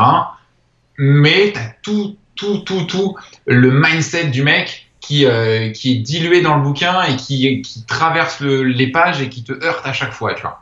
Un mec comme Phil Knight, quand tu vois les merdes qu'il a relevées pour lancer Nike dans Shoe Dogs, tu peux que être genre à te dire mais moi en fait les merdes que je rencontre c'est rien, quoi. C'est facile à relever par rapport à lui, tu vois. Exactement. Et monter une boîte à l'époque et une marque, c'était une autre paire de manches. Il fallait avoir sacrée volonté pour le faire. À vous de jouer du coup les amis. D'ailleurs il faut que j'aille rejoindre la tribu. On a un live privé là à tour de table. C'est notre semaine de live. Du coup je m'en vais tout de suite rejoindre la tribu. Thomas, merci à toi d'être venu partager avec nous. C'était un vrai plaisir de t'avoir. Alors on a eu la chance de savoir au téléphone il n'y a pas longtemps. Ça fait un moment maintenant qu'on échange et on a eu la chance de pouvoir passer du temps ensemble. Encore une fois, félicitations à vous. Vous avez créé quelque chose de beau, vous avez créé quelque chose de stable. Pour être totalement transparent avec vous tous qui nous suivez, moi j'ai toujours été très inspiré déjà de une par leur capacité à... Je vais dire, ils ont appris aux gens à nager sur Internet, quoi, tu vois. Ça, c'est pas rien. Et puis Thomas, il devait prouver déjà entreprendre en couple, c'est pas facile. Thomas devait prouver à Camille que ça marchait là où il avait aucune idée du truc, quoi. Il est allé au front et puis après de créer quelque chose de beau. Vous savez, moi j'ai fait beaucoup de salles dans mon passé, dans mon expérience. J'ai fait beaucoup de choses dans l'impulsivité. Et eux, c'était beau, c'était lisse. À chaque fois, ça sortait propre, c'était joli. Ça allait de l'avant. Dès le début, ils ont construit un système. Alors que moi, il m'a fallu faire des conneries, faire des coups de feu, faire des machins. Alors que eux, ils ont tout de suite créé un système. Ils ont tout de suite visualisé le long terme, etc. Et pour ça, je vous invite vraiment à vous inspirer de leur travail, ce qu'ils ont construit. Je vous invite bien évidemment à suivre Fitch French pour suivre Thomas sur les réseaux, de lui envoyer un message, de connecter connecter avec lui. Et si vous êtes... Plutôt Facebook, hein, les gars. Moi, Instagram, j'y suis jamais. Thomas Routier, on mettra les liens de Thomas dans tous les cas. Et puis voilà, si vous voulez être accompagné par un Thomas ou vous associer avec un Thomas, contactez-le, discutez avec lui. C'est quelqu'un de brillant. On embrasse bien évidemment Guillaume qui est connecté avec nous dans le chat. On embrasse également Bertrand Millet qui est connecté avec nous dans le chat. On embrasse Passion Triathlon, Julien qui est connecté avec nous. On embrasse tout le monde. Merci à tous d'avoir suivi cette vidéo. Merci à toi Thomas. Si vous la regardez en replay, dites-le nous là dans les commentaires juste en dessous. Mettez un petit message. On vous fait des bisous. Et puis on vous dit à très vite. Dès demain. Demain on va faire une petite masterclass. Je prépare un petit contenu sur quitter la rat race. Il y a beaucoup de choses qui reviennent sur ce sujet en ce moment. Et du coup je vais vous donner un peu ma vision de ce que c'est que de quitter la rat race. Thomas, un petit mot de la fin pour clôturer cette interview. Des bisous à Guillaume, Bertrand et tous ceux qui nous suivent, les copains qu'on a pu croiser à pas mal de reprises, des gens inspirants qui à chaque fois nous ont permis aussi de nous tirer vers le haut. On se tire tous vers le haut quand on passe du temps ensemble. À Flo aussi que je vois, avec qui on a passé du temps aussi à Tallinn. C'est vraiment le truc, c'est de bien s'entourer et c'est ce qui te permet d'aller là où tu as envie d'aller. Donc bisous à tous et puis merci à toi Enzo pour m'avoir invité, c'était cool, on a passé un bon moment. Et puis bon live du coup avec la tribu, ceux que tu as rassemblés, ça c'est vraiment cool, je pense que c'est le truc que tu fais le mieux, donc ils sont bien entourés avec toi. Merci beaucoup mon Thomas, et puis Guillaume, je suis d'accord avec toi, il faut pas aller, il fait trop froid en Estonie. On en reparle, moi je pense qu'il fait beaucoup. Vous êtes amoureux de ce pays les gars. Gros bisous à tous, merci de nous avoir suivis, on se retrouve dès demain 18h pour un prochain live. Merci à Thomas et à très bientôt. Ciao ciao à tous. Ciao, bisous. Yes les amis, j'espère que cette interview vous a plu. Thomas est devenu un ami aujourd'hui. J'ai eu la chance de passer du temps avec lui en Thaïlande. On est parti en vacances en Bali. Bref, c'est devenu un vrai ami à moi. Et c'est aussi ça la chance d'internet, de pouvoir se déplacer en ligne, pouvoir bosser en ligne. Et vous, est-ce que cette interview vous a plu? Est-ce que le parcours incroyable mais vrai de Thomas et Camille vous a inspiré? Si c'est le cas, faites-le nous savoir dans les commentaires juste en dessous. Et puis je vous le rappelle, si vous voulez que j'interviewe quelqu'un sur la chaîne YouTube, mettez son nom juste en dessous. Le commentaire qui aura le plus de likes, je ferai tout ce qui est en mon possible pour l'interviewer. On se donne rendez-vous la semaine prochaine pour une prochaine interview. Je vous dis à très vite. Ciao à tous.